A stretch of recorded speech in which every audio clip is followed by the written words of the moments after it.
All right, first and foremost, I would like to thank you gentlemen for taking the time to speak with me in regards to Kenyan coffee and sourcing Kenyan coffee here into the US. My name is Delvin Stern. I am the co-founder of Equatorial Coffee Consultants. Our mission is to help bring light and help to market and sell coffee of the small farmers that are around the world, to help create the demand, increase their accessibility and their scope into various specialty coffee markets. Today, we have two gentlemen that have really dedicated their lives into cultivating Kenyan coffee. So without further ado, I would like to introduce you to Samuel Wachieni and Francis Kungu. So if gentlemen, if you could begin by introducing yourselves, talk about what you do, talk about your company, just give a brief introduction, and then we can kick it off like that. All right, if I may go fast. My name is Francis Kungu, and I'm a founder of Jamii Coffee. We are an importer of Kenyan coffee here in the US. We also, our purpose and mission to be in the coffee business actually is to be able to find a way to be able to give back to our communities and create a win-win situation for the farmers and ourselves and everybody else along the supply chain. We found this to be a huge disconnect with everybody, and we came together to be able to do that. And I was really pleased and very happy to be able to work with Sammy, who will introduce himself as well, who has that vision as well. We were raised personally, I was raised in a small farming community in Kenya, not necessarily in coffee, but in a community that depended on an export crop to be able to make money. And then that export crop ended up failing. And when it failed, you could be able to see how it impacted the economy of our hometown. So me being able to get into coffee was by chance. And for us is to just to improve, just try to make life a little bit better, try to improve it. For those of you who don't know, Kenya right now is only producing 25% of its capacity. 75% farmers don't want to do it. So that's why we are in it, to be able to do that and create. Now to briefly talk about that, so currently it only produces 25% of its capacity. Is the reason why the farmers don't want to do it is because their investment just doesn't add up to the money that they make or the profits that they make from it? Is that the reason why? Or is it too difficult to sell in the market? Maybe Samuel, you can introduce yourself and kind of talk about that as well. Oh, you might have kind of froze. Francis, you can go. I think he's frozen. Yeah. So I think the reason why mostly, and I'll give Sammy a chance to talk about that, is because the farmers don't feel like they're winning. It's like if you feel like there is that disconnect, you feel like somebody is cheating on you. There's no transparency, and that lack of transparency is creating a lot of mistrust. And when there's mistrust, it doesn't matter about anything. If you can't, no matter how much you pay, and somebody doesn't trust you, they always think that you're cheating on them. It won't work. And that's how the farmers are feeling about it. And being able to open it up and be able to say, hey, this is how it is. This is a transparency system. This is the truth of it. That one really kind of makes the whole difference. And yes, Sammy, can you expound on the issue of that? Yeah, if you can introduce yourself, Samuel, and then talk a little bit about the farmers and their investment and on their end in terms of producing and farming the coffee. All right, so my name is Samuel Wachieni, and I'm working for Crowd Farm Africa. We are a small company exporting coffee, mostly to the US, and of course, trying to venture into other countries. We're about 5 years old. It has been a journey, and I think it's all coming together now. So we were happy to get Holder Francis and Jamii Coffee, who helped us establish our relationship with the US market. And he has been very instrumental in helping us move forward. So back to the question, like why we think the farmers are frustrated about coffee. Number one, I think the coffee pricing system has been very volatile. So farmers are not able to plan the next, for next year. The volatility of prices makes it very difficult for them to plan. So this year they'll make some money, next year they'll lose all the money. So that instability in pricing made them think that maybe there are better ways of raising capital, generating income rather than depend on something that is really unreliable. Number two is, as Francis said, there's a lot of politics around coffee in Kenya, and I think in the world. And the farmer feel like the system is fixed against him. So in that kind of a system, you feel like incapacitated as a farmer, like you're not able to make decisions, you're not able to plan.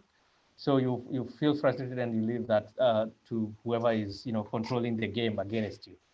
Then the other thing is, of course, climate issues. There have been a lot of climate concerns around the varietals that we grow.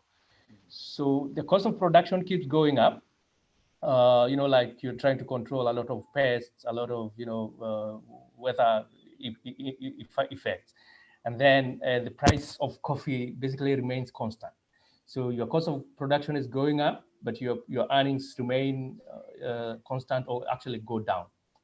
So naturally, you will try to figure out what else can I do. So a lot of the farmers have given up on coffee. I think like we would say over 50% of the farmers have given up on coffee. Like if you go back 20 years ago, we used to produce around 150,000 metric tons. We are currently doing around 40. So we have already lost about 100,000 metric tons per year. And the farmers who are hanging in there need to be convinced that it makes sense for them to hang in there.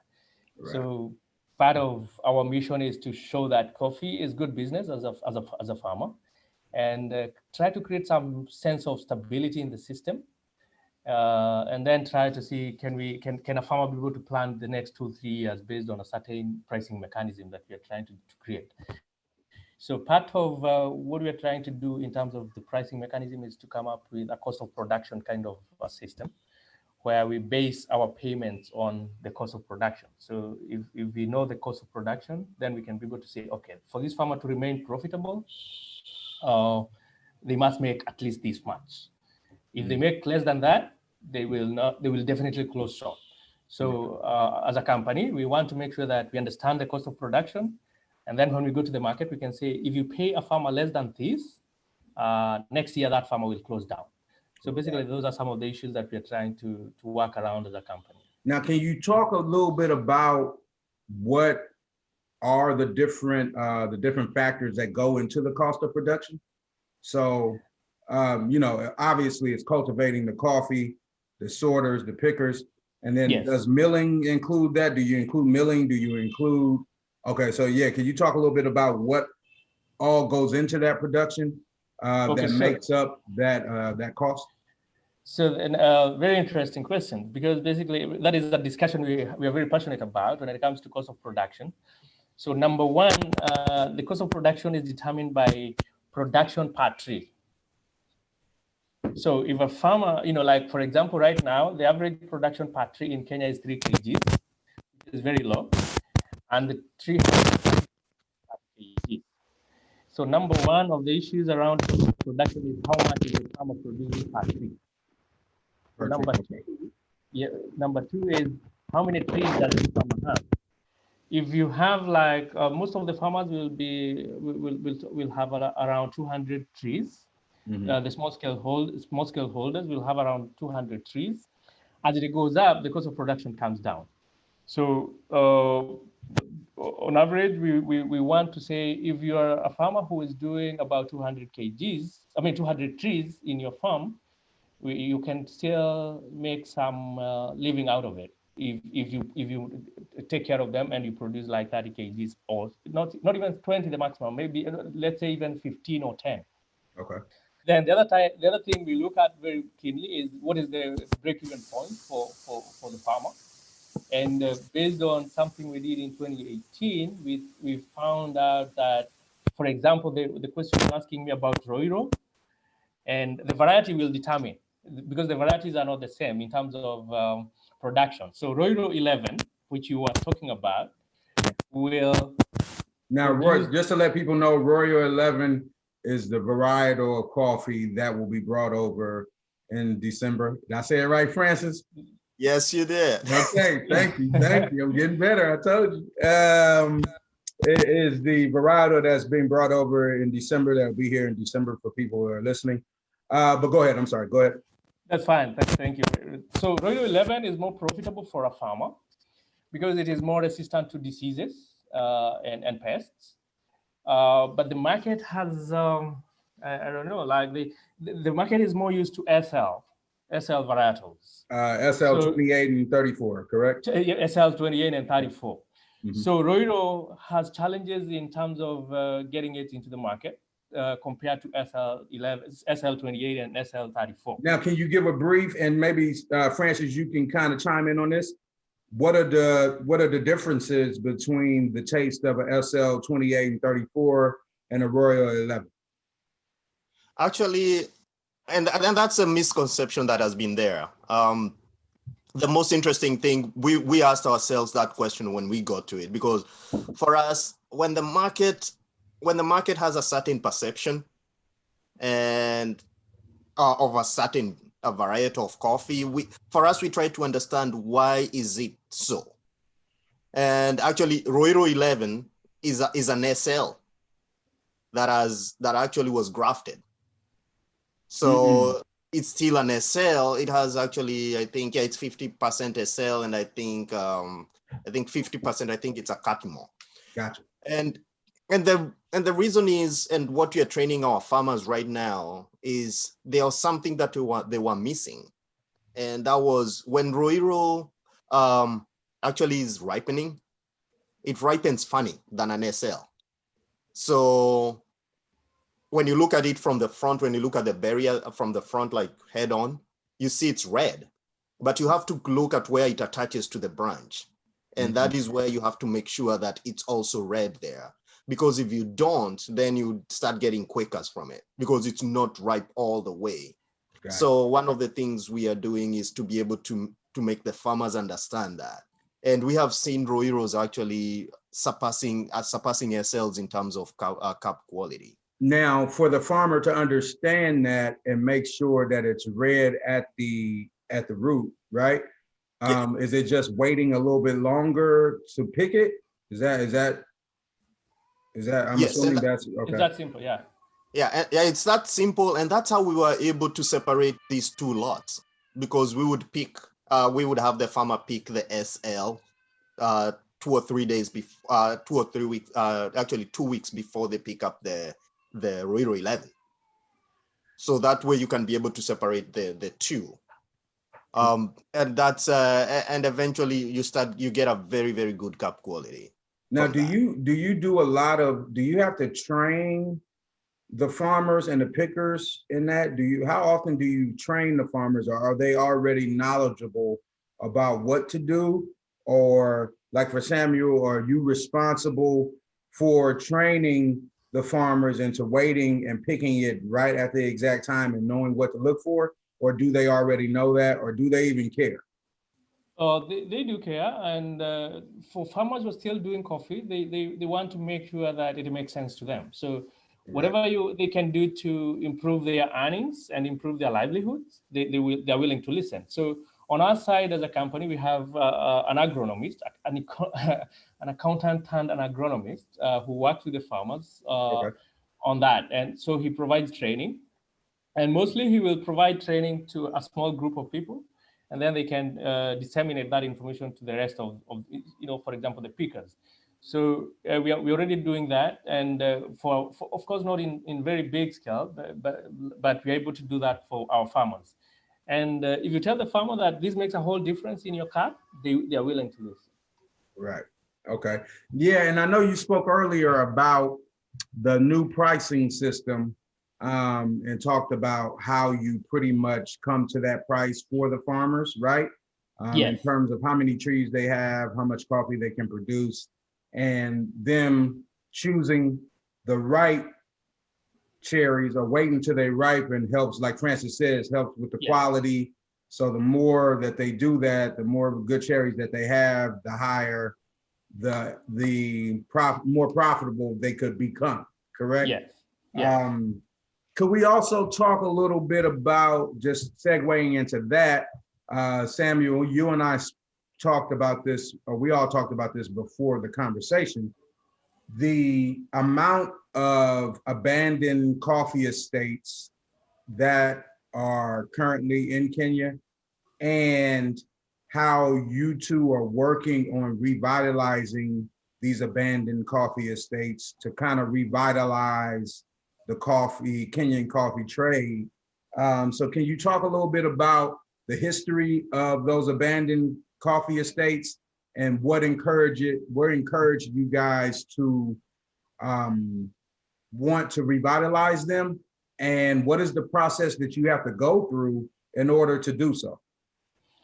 All right. So like I said before, I think, I may not have an exact number, but I think 2/3 of our coffee factories are dead. Like, like we have just 1/3 working, operational. 2/3 would be dead. I would have to get the actual number because the numbers are there. But I think 2/3 are dead. And this is because of so many reasons, including what we were talking about. So the challenge, I call them estates, I will call them factories, because basically they form a unit of production. Mm-hmm. When coffee became less interesting or profitable, the farmers just stopped producing coffee. And therefore they neglected or they abandoned.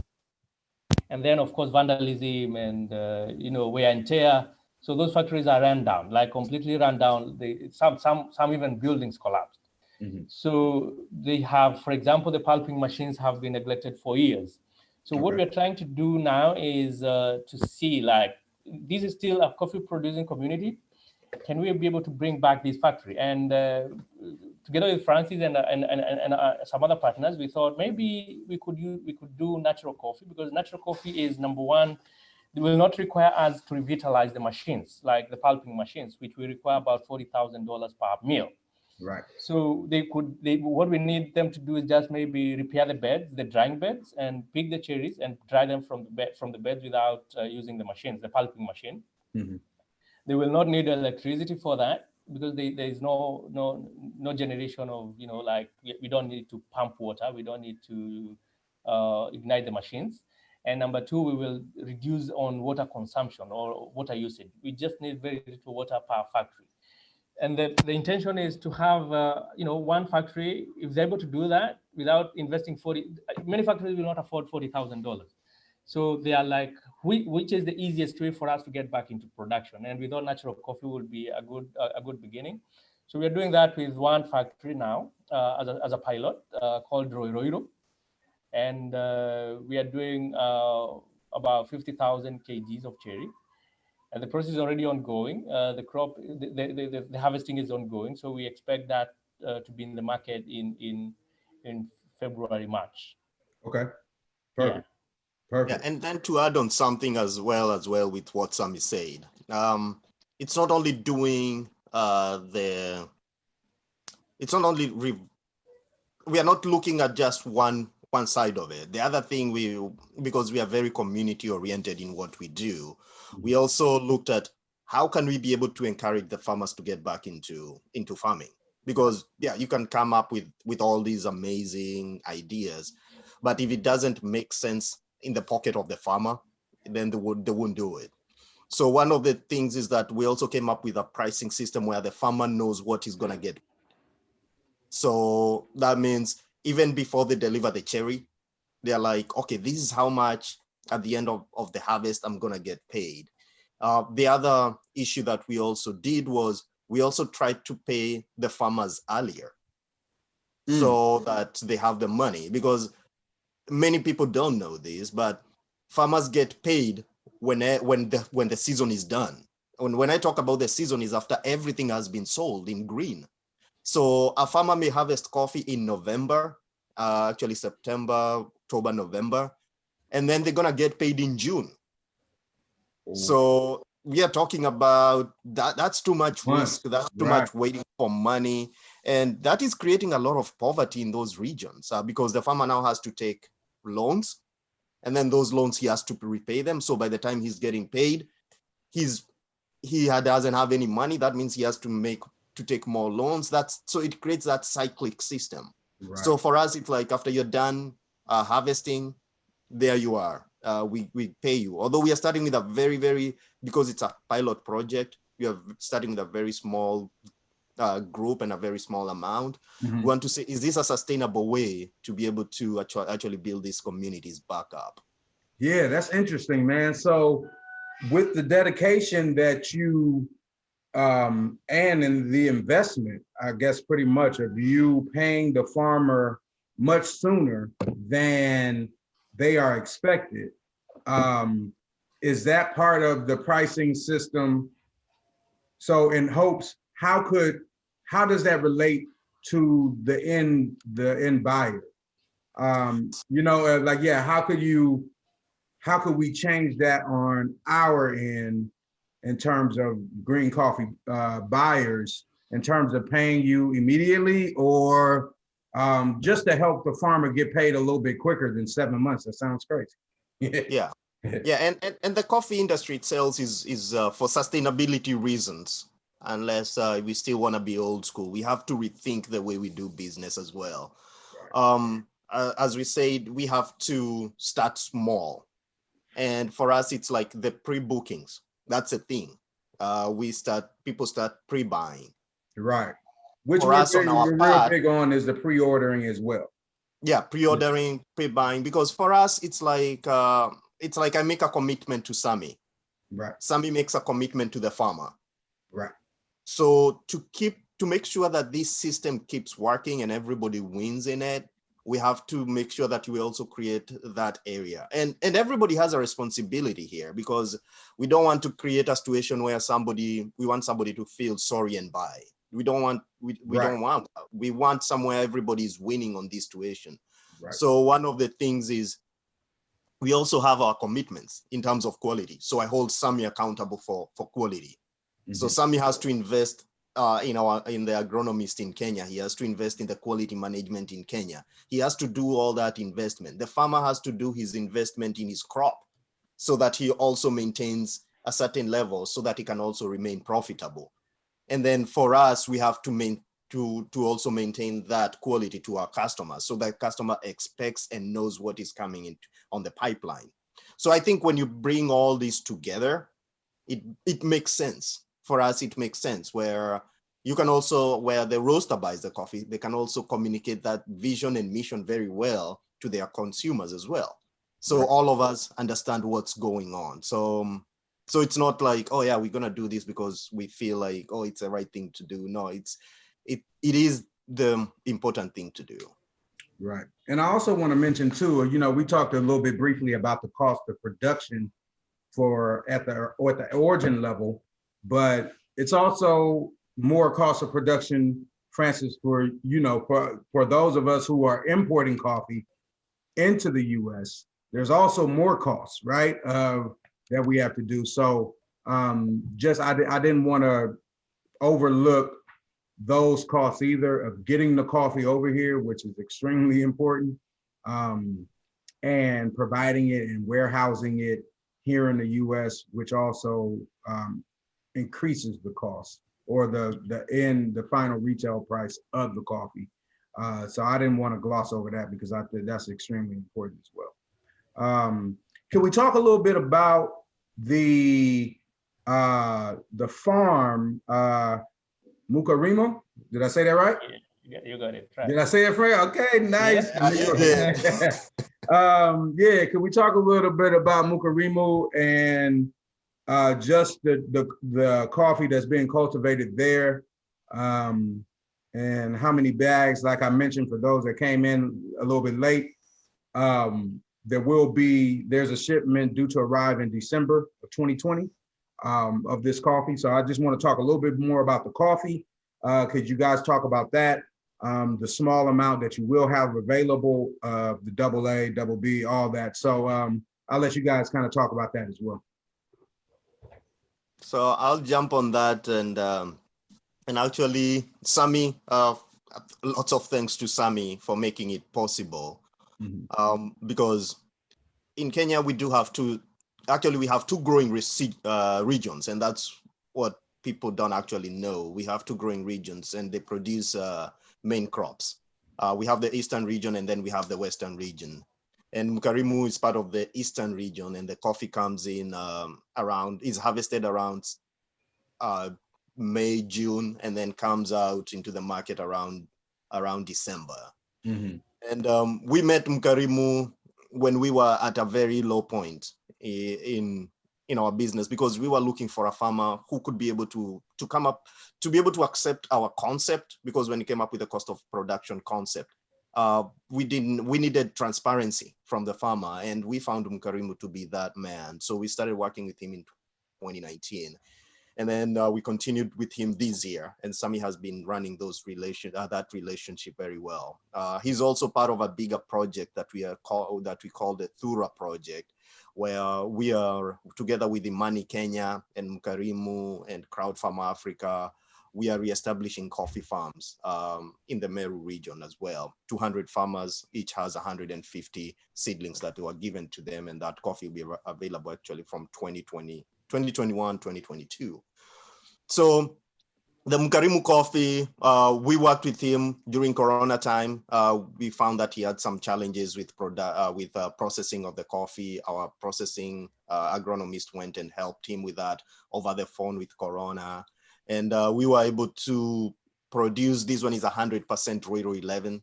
It's coming in, it was paid based on that cherry price. So we had to make sure that Mukarimu is profitable at the farm level. Okay. And we incorporated everything. So as far as we know is that he was very actually surprised when we did that. He had set a target price, and then we actually surpassed that target price for the cherry.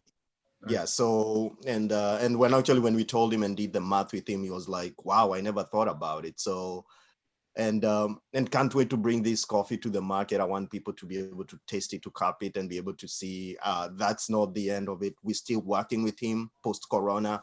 We want to continue actually making him better and better and improve his coffee. I think Sami can talk more about Mukarimu, because he has been with him for the last 2 years. Before you say that, if anybody have any questions, if you're listening, feel free to put them in the Q&A. At the end, we'll go ahead and ask the questions to these two gentlemen. So as we're talking, start putting in the questions if you have any, and we'll get to those questions at the end of the conversation. Sorry for the interruption, Sammy, go ahead. No, that's fine. So Karimu is an interesting farmer for us because we look at him like a pilot for testing the system. And for example, this year, he was the first farmer to tell the miller, who is basically, the miller basically is the miller is the marketing agent for many farmers, for the farmer in Kenya. So that is how the system is designed. And for the first time, he was like, this is my coffee, I want to sell it the way I want. And of course, there was a lot of back and forth, including the government. And the government was like, yeah, of course, it's his coffee, but there are a lot of things that they had not thought about. So Mukarimu is a trailblazer. He is willing to venture into new territories, and that is very exciting for us. Yeah. And he is willing to share whatever experiences he's gathering with the other farmers. So we are happy to be working with him. And he's very passionate about coffee. He doesn't do it for himself. He does it like, he looks at coffee as a tool for economic empowerment. And that is why he's working with a group in Thuura. And his intention is to have almost all families within that community producing coffee. So, and his calculations are like, if you have 150 trees per household, that household can be able to pay their bills. So for us working with Mukarimu, he's just one farmer, but he is an entry point to so many other farmers. For example, in 2021, 2022, they will be bringing in 200 farmers who are new farmers, have never farmed coffee again. This is their first time. And they embraced it through him. And they can look at him and say, okay, I think he makes sense when he says he's a coffee farmer. His life is not badly off, so it can pay. But you need to be, like understand quality, be passionate about it, and have good relationships with the people you're working with. So Mukarimu is just an entry point to that community, and we hope other people can be able to, replicate what we are doing with Mukarimu in other communities, and maybe we will bring coffee back where it was. Awesome, awesome. And so, in mentioning of him being, and I want to get to the Thuura project as well, because I think the women's group that's a part of that is extremely important. Yeah. So we'll talk about that too. But with him being a trailblazer,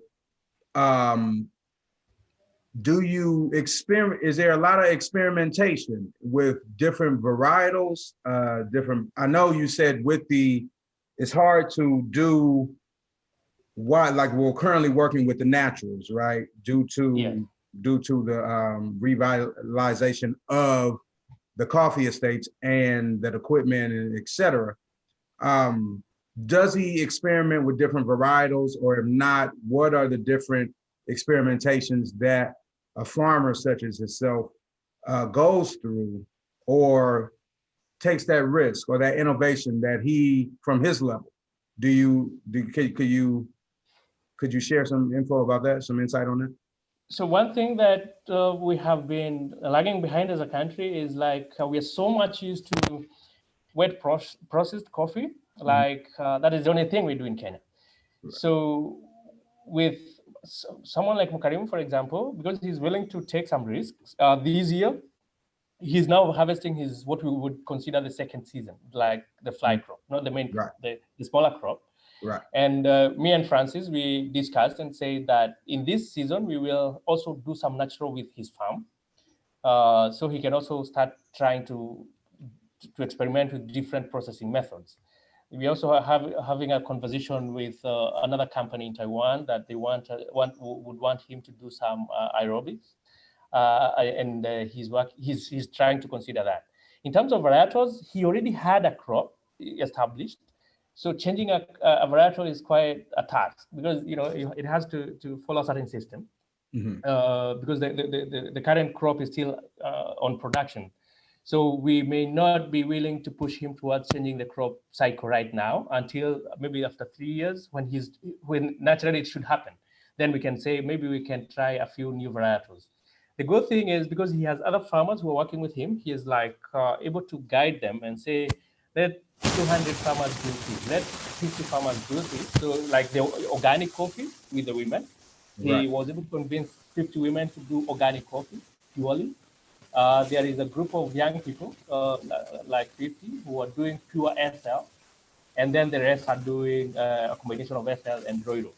Okay. And the intention is to, after this whole process, we can be able to compare notes and say these may. Go out a little bit. Yeah, I think Sammy froze there. Yeah. Yeah. So I think I can follow up on his note, because I've been working so long with him. It has, and I think what he was saying was with Mukarimu being able to talk to other farmers, being able to be creative. Or Sammy, continue. I think you're back on. Yes. So we were trying to say, if the farmers are able to compare notes, like, because it's a project, they're able to, and they're working together. They're like, we are learning together, and we want to understand this business, because they're looking at it like a business. So, if, for example, the organic women, the women producing organic women will. Now, this is the Thuura group, right? The Thuura group, yes. Okay. So they will be able to share with the other members and say, okay, this is how our business in organic coffee went. Then the others will say, okay, maybe it was too complicated. You got more pay, but your work was more, all that kind of thing.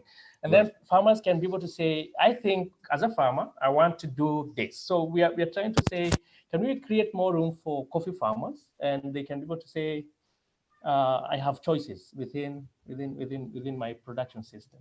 So the Thuura project is like a learning lab for coffee farmers, sharing experiences amongst themselves. Yeah, that's awesome. I think Francis mentioned to me that it'll be ready in 2022. possibly? Yeah, next year. Next year we are harvesting from. We will be picking from 2021 May, June, July.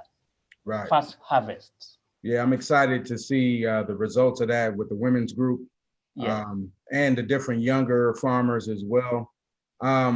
Before we get to the questions, we don't want to go too long here, but before we get to the questions, could you talk a little bit about the cupping notes of the Rio 11? Did I say it right? I think I messed it up. Can we talk a little bit about the cupping notes from that? Because I would like for people to kind of understand, the different notes that you all received from it. Also, possibly how for those who are listening, in the end consumer, or maybe in the coffee shop or the coffee roaster, when they receive that green bean, do you have any suggestions on how to roast that coffee?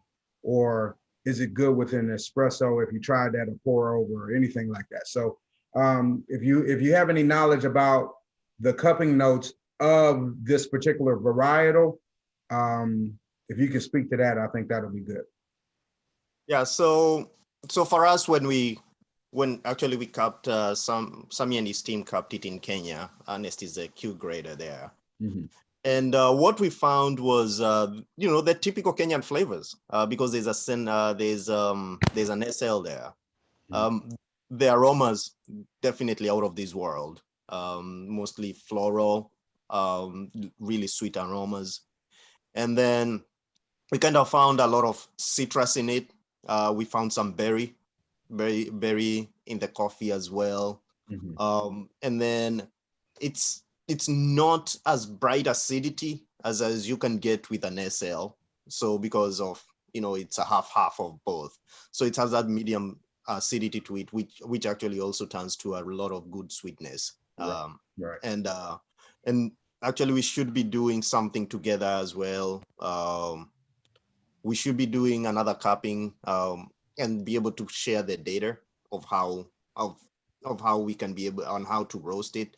I have a friend of mine who has a lab here, and with a roast, and then we want to be able to share that data if somebody needs it, on how we can be able to roast it. But it surprised us. It did better because all you hear is that Roiro this, Roiro that, but so really a really sweet coffee with a lot of berry-like and citrus flavors. Awesome. You got anything to add to that, Sammy, or did he pretty much cover it?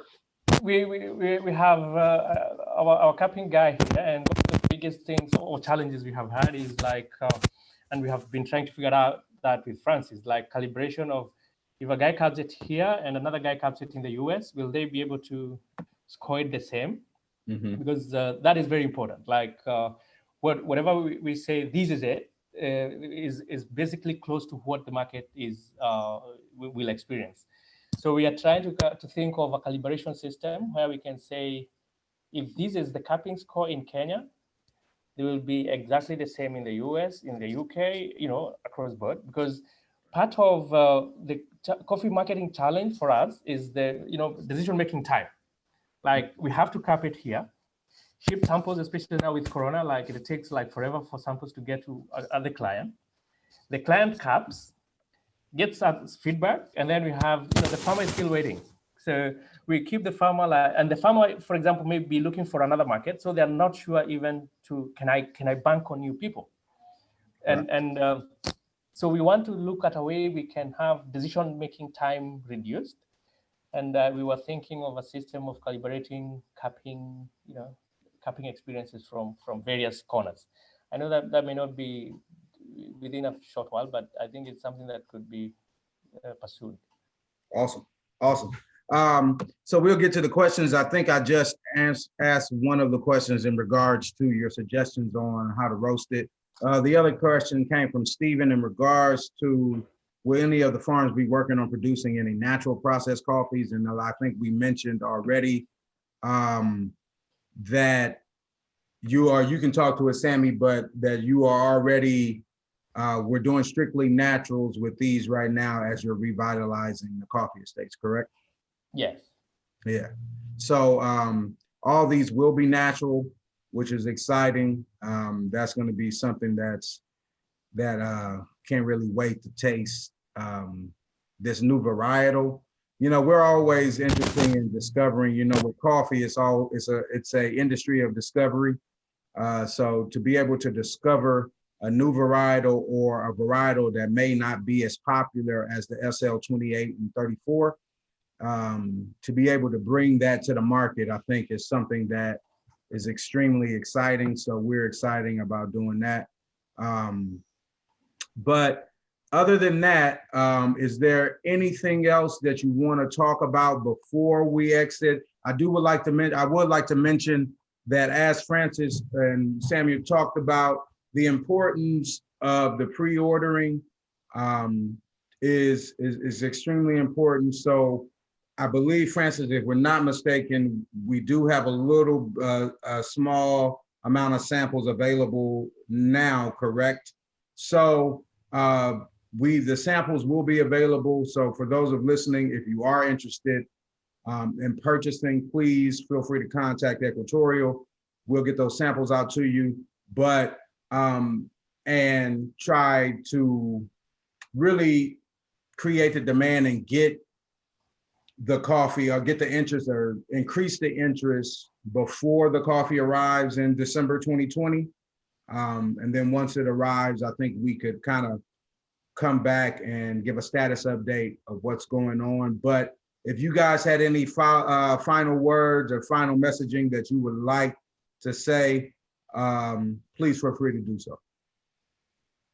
Yeah, for me, if I may start, is to just say that that our system as Jamii Coffee and working with Crowd Farm Africa is just we want to bring the farmer as an equal partner in this whole supply chain system. We want to see the farmer as somebody who has challenges. There's somebody who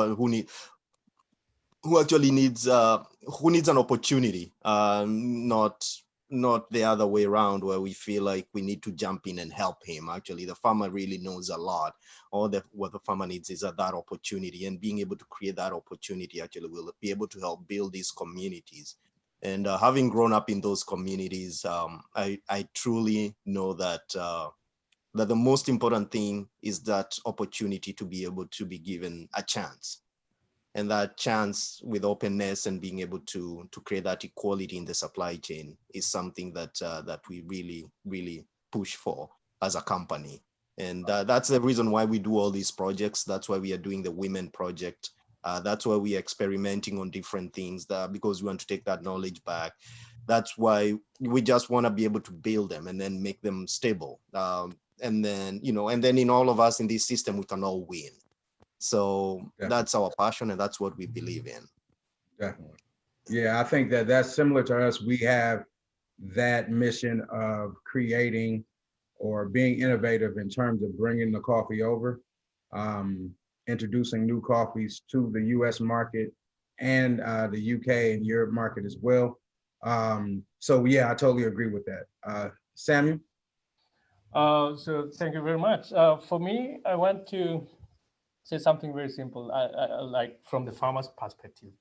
Coffee is still very good business for a farmer, and you don't need to have a very big farm for you to be profitable. And if you do the numbers very simple, if you have 200 crops, 200 plants, which is a very small, like that's less than a half an acre. You use hectares, we use acres here. Mm-hmm. That family is able to raise around 200,000 Kenyan shillings, which is about $2,000 per year, based on what we would consider minimum wage in Kenya. That family is above that.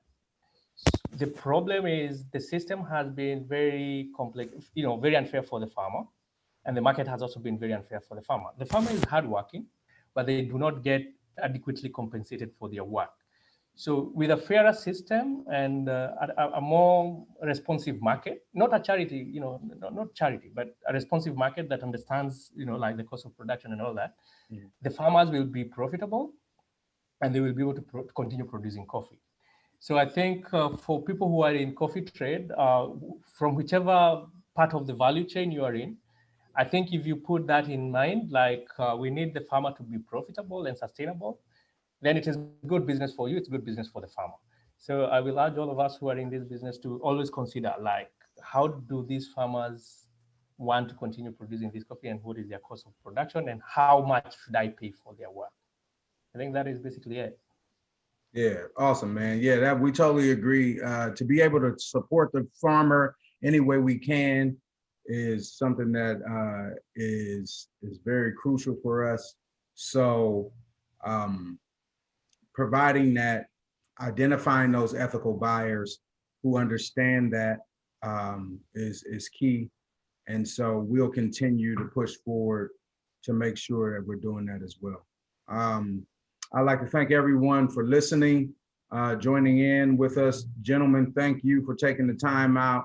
I know it's pretty early for you, Francis, and thank you, Samuel, all the way from Kenya. We appreciate you taking the time.